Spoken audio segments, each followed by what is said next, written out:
Hey, it's Antonia Dodge with Personality Hacker. Joel and I are going to record a short series of videos called INTX Insights, designed to help INTJs and INTPs get a little bit more insight into how they operate.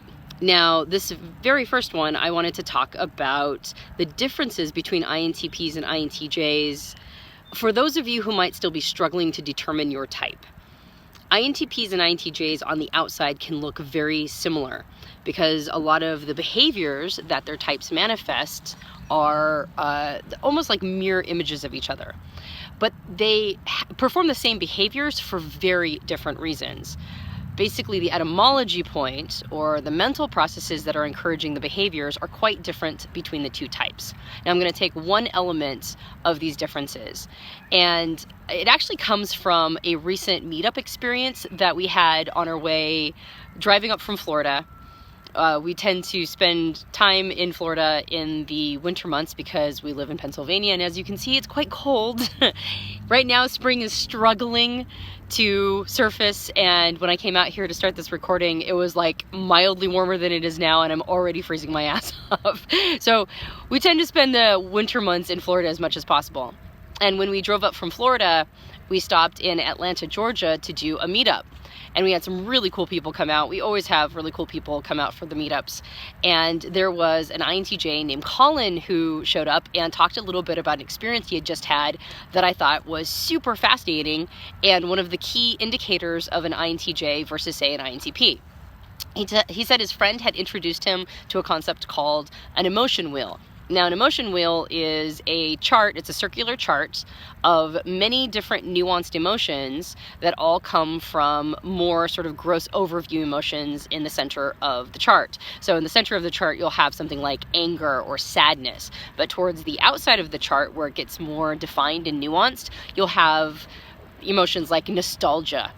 He said that the first time he went over the emotion chart, it impacted him in this really sort of like a deeply, almost disturbed way. He said it took him about a whole weekend, 2 whole days, to process the emotions that he was just being introduced to, much less actually personally experiencing them. He said he spent an entire weekend just trying to get through the emotion wheel and process these emotions, which I thought was fascinating. Now, Colin is an INTJ. And one of the key differences between INTPs and INTJs are how the two types process their emotions. INTJs use a cognitive function called introverted feeling, which at Personality Hacker we've nicknamed authenticity. Introverted feeling means that it is a feeling, it's like tapping into emotional expressions as it relates to the internal world or the interior world. So emotional expression generally happens in a more quiet, internalized space.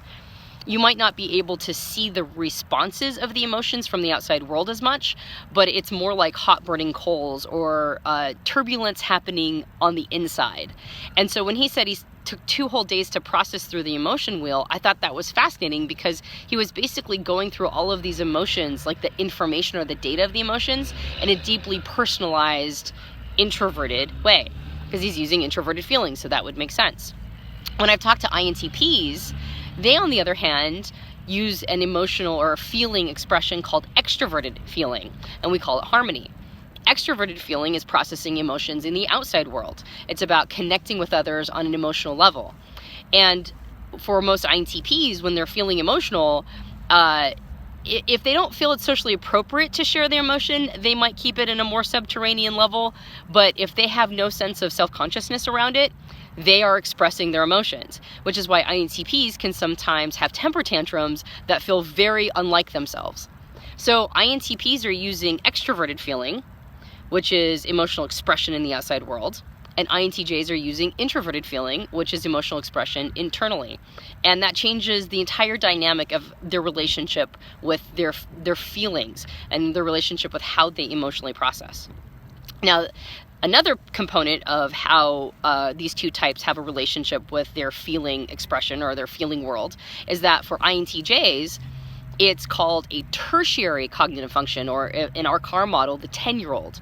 Whereas for an INTP, their feeling aspect is an inferior process, or what we call in the CAR model, the 3-year-old. So INTJs have a more conscious, a slightly more sophisticated relationship with their feeling process than INTPs. They tend to have a more childlike relationship with their feeling process, which means that INTPs have a tendency to put off their emotional expression as long as possible, whereas INTJs will address their emotions, but because it's introverted, it has a tendency to not really be seen by outside observers. So INTJs and INTPs can both look equally emotionless, even though they're not emotionless at all. Both of them can look equally emotionless, but for completely different reasons. The INTJ will have a deeper relationship with their emotional expression, but it will be all internalized, and the INTP will have a less connected experience with their emotions, but when it happens, everybody's aware of it.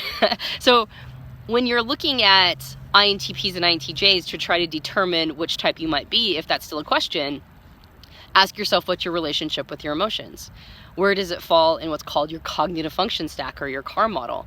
Is it something that's more subterranean, or is it something that's more conscious? Are you doing it through a more internalized, internally turbulent process, or would you want to share the expression so that you could get it out of yourself and maybe have feedback from the outer world to help mirror back what's really going on for you? So that's one component of a difference between INTJs and INTPs. We're not going to always tackle the differences between the two types. We'll sometimes talk about similar challenges that they're experiencing in following videos. But I know that when a lot of people are looking for insights between the two types, it's usually because they're trying to figure out which one they are between the two. So hopefully that's a little bit helpful. It'll give you a little bit of information to ruminate on when you're trying to determine your type and how you process your own emotions. Also, one note, our program, INTX Unleashed, is currently available in our catalog, so I recommend going in and checking that out right now, since we've opened up registration for it. And concepts like the emotion wheel, emotional intelligence, and how to process your emotions in a healthy way are all found in the INTX Unleashed program. All right, this is Antonia Dodge. I'll see you on the next video of INTX Insights.